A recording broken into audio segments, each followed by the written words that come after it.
El 28 de julio de 1967 se publicó en el Boletín Oficial del Estado el decreto de la Jefatura del Estado donde se cesaba a Agustín Muñoz Grandes como vicepresidente del Gobierno, cargo que ocupaba desde el año 1962, y simplemente se le agradecían los servicios prestados como era la norma habitual. ¿Por qué se cesó a Muñoz Grandes? Porque convenía cerrar etapas anteriores y se imponían aires de una renovación tecnocrática en España. La versión oficial dada era que su cargo era incompatible con el cargo de consejero del reino. Sin embargo, se le mantuvo como jefe del Alto Estado Mayor del Ejército y se le dio a título honorífico la condecoración del Gran Collar de la Orden Imperial del Yugo y las Flechas. Este cese no fue del agrado del sector falangista del régimen. Franco dejaría pasar casi 2 meses y el 21 de septiembre de 1967 nombró como vicepresidente del gobierno a Luis Carrero Blanco. Para la mayoría de los franquistas era una garantía de continuidad, ya que Carrero fue leal a Franco desde el año 1941. Sin embargo, dentro del sector falangista, este nombramiento levantaba suspicacias por su compromiso con Juan Carlos. Había un temor a que se abriera paso a una monarquía liberal que acabara con el monopolio de privilegios que ostentaban ellos. Desde ese momento se realizaron ataques al Opus Dei desde la prensa del movimiento. De hecho, Franco comentaba que los únicos periódicos que no dicen lo que quiere el dueño son los del movimiento. Y desde el Pardo se formó una camarilla donde se encontraba Carmen Polo, Cristóbal Martínez Bordiú y los falangistas y militares del ala más dura. La intención era movilizar a Franco hacia la causa del inmovilismo. Franco cada vez estaba más debilitado debido a los medicamentos que tomaba para paliar su enfermedad del Parkinson, y oscilaba entre ambos grupos. Por un lado confiaba la transición hacia una monarquía autoritaria que defendía Carrero y los tecnócratas, y por otro lado escuchaba los relatos alarmistas de la camarilla del Pardo. De hecho, en el discurso de apertura de las Cortes de 17 de noviembre de 1967, Franco se burlaba de aquellos que querían la vuelta de la democracia liberal. Sin embargo, hizo insinuaciones de que se produciría una apertura dentro de unos límites bastante estrechos. El 30 de enero de 1968 nacía Felipe, el tercer hijo de Juan Carlos de Borbón y Sofía de Grecia. Los padrinos serán Juan de Borbón y Victoria Eugenia, el padre de Juan Carlos y la abuela de Juan Carlos. El 7 de febrero de 1968 Victoria Eugenia aterrizaba en Barajas y fue recibida en el aeropuerto por su hijo Juan de Borbón, su nieto Juan Carlos, los consejeros de Juan de Borbón, miembros de la familia real y ministros del gobierno.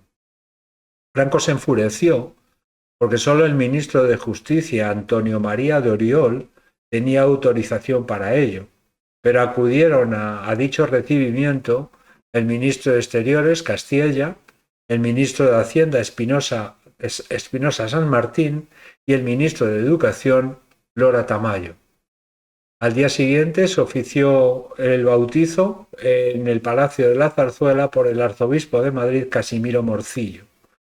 Después de la ceremonia se hizo un aperitivo y en un salón aparte durante 15 minutos hubo un encuentro entre Franco y Victoria Eugenia de Battenberg. En ese encuentro la reina le dijo al general: «Esta es la última vez que nos veremos en la vida. Quiero pedirle una cosa. Designe ya un rey de España. Ahora ya tiene 3, el padre, el hijo y el nieto. Elija. Hágalo en vida, si no, no habrá monarquía». Victoria Eugenia estuvo en Madrid 4 días, y a pesar de que se había dado una orden de que no se difundiera su visita, 5.000 personas acudieron a Barajas a recibirla, y 3.000 asistieron a una recepción que organizó la duquesa de Alba en el Palacio de Liria, lugar donde residió durante estos días de estancia en Madrid. En estos días visitó el Hospital de la Cruz Roja, de lo que fue benefactora en su etapa de reina, y la iglesia de San Jerónimo el Real, donde se casó con Alfonso XIII. Lo que está claro es que durante este evento del bautizo de Felipe, Juan de Borbón estaba descartado, ya que Franco no tuvo ningún contacto con él durante el bautizo. Durante el verano y otoño de 1968, instaban a Franco para que renovara el gobierno. El 11 de julio, Carrero entregó un informe sobre los desacuerdos que había entre los ministros del gobierno, pero Franco dejó pasar casi más de un año para reestructurar el gobierno, hecho que hizo que Carrero comentara: «Qué lento en parir es este hombre». En otoño, un informe de los ministros Oriol López Bravo y Silva Muñoz recomendaban a Franco que nombrara inmediatamente un presidente del gobierno, como según estaba escrito en la Ley Orgánica del Estado. Pasarían 5 años hasta que Franco nombrara a Luis Carrero Blanco como presidente del gobierno. El 20 de diciembre de 1968 se produce el segundo descarte en la línea sucesoria a Franco. Carlos Hugo de Borbón Parma fue expulsado junto con toda su familia, acusados de estar interfiriendo en la política española. Unos días antes, el 15 de diciembre, se realizó un acto político en el monasterio de Valvanera, donde reunió a más de 200 oficiales de los tercios requetés. En dicho acto reconoció a La Rioja como parte de la región del País Vasco, criticó duramente al régimen y denunció la Ley Orgánica del Estado como un paso atrás por las promesas aperturistas que realizaba. El 8 de enero de 1969, Juan Carlos concedió una entrevista a la agencia EFE, donde declaró su compromiso con la instauración monárquica, más que con la restauración monárquica.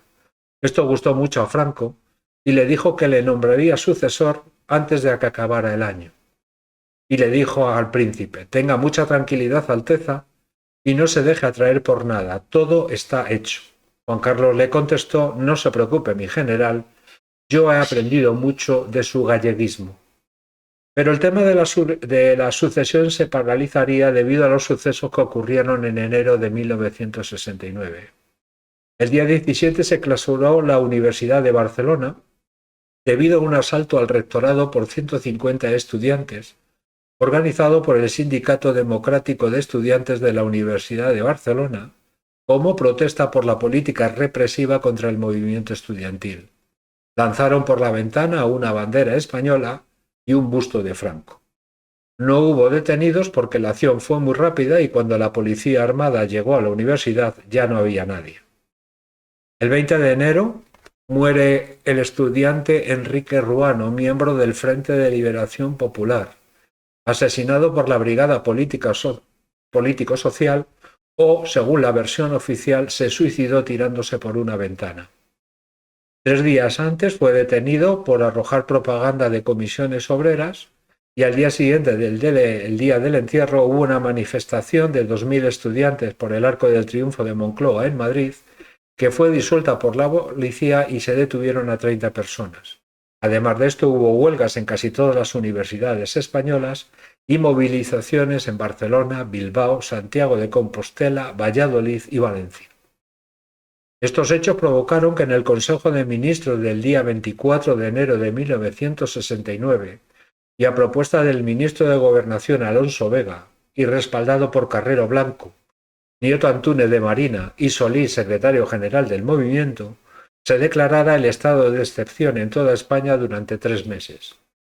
En privado, los ministros Rodó, Silva Muñoz y otros tecnócratas lo desaprobaron, sin embargo, en el Consejo de Ministros no se opusieron a tal medida. El estado de excepción estuvo en vigor hasta el 21 de marzo de 1969, que se levantó a propuesta del ministro de Gobernación Alonso Vega, pero todavía con la oposición del ministro Solís. El 17 de mayo de 1969, Carrero Blanco entregó un informe a Franco sobre la situación política en España. En ese informe denunciaba que el ministro Solís y otros miembros del movimiento querían crear una base de poder independiente a través de la aprobación de una ley sindical. Esta ley era muy parecida a la ley de Arrese de 1956. También denunciaba al ministro Castella como defensor más de los intereses del Vaticano que de los intereses del gobierno de España y de haber llevado mal las conversaciones con Estados Unidos sobre la renovación del Acuerdo de las Bases. También proponía eliminar a un recién grupo vasco llamado ETA, que suponía una amenaza en las relaciones del Estado con el País Vasco y con la Iglesia. Y por otra última parte, urgía a Franco a que nombrara a su sucesor. Franco contestó a todo este informe de la siguiente forma: la ley sindical de Solís fue bloqueada, Castilla fue cesado, el tema de ETA lo dejó en manos del ejército y prometió a Carrero que nombraría su sucesor antes del 18 de julio de 1969. El día 12 de julio, Franco dijo a Juan Carlos que sería su sucesor.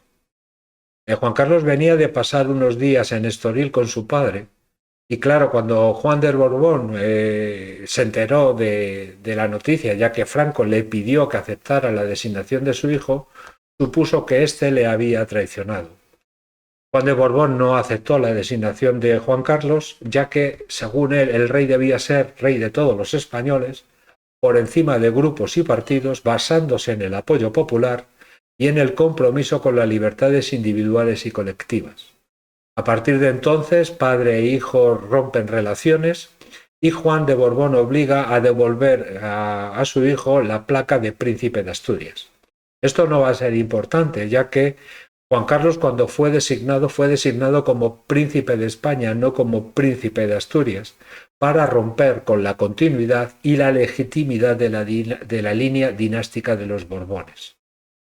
El 21 de julio, en el Consejo de Ministros, Franco anunció su decisión y los ministros falangistas se opusieron a la designación de Juan Carlos, proponiendo que en las Cortes los procuradores votaran de manera secreta con la esperanza de poder utilizar su influencia sobre dichos procuradores. Dicha propuesta no fue aceptada en el Consejo de Ministros. Al día siguiente se convocan Cortes y Juan Carlos fue proclamado príncipe de España por 491 votos a favor, 19 en contra y 9 abstenciones. Al día siguiente, Juan Carlos jura ante las Cortes fidelidad a Franco y a los principios del movimiento. Su consejero, Torcuato Fernández Miranda, le había garantizado que ese voto no impediría en un futuro un proceso de reforma democrática. Ante la proclamación de Juan Carlos como sucesor de Franco, la oposición antifranquista lo criticó, ya que lo consideró como un símbolo del continuismo, y apodaron al príncipe de diferentes maneras, como Juan Carlos Pelele, príncipe de opereta o Juan Carlos el Breve.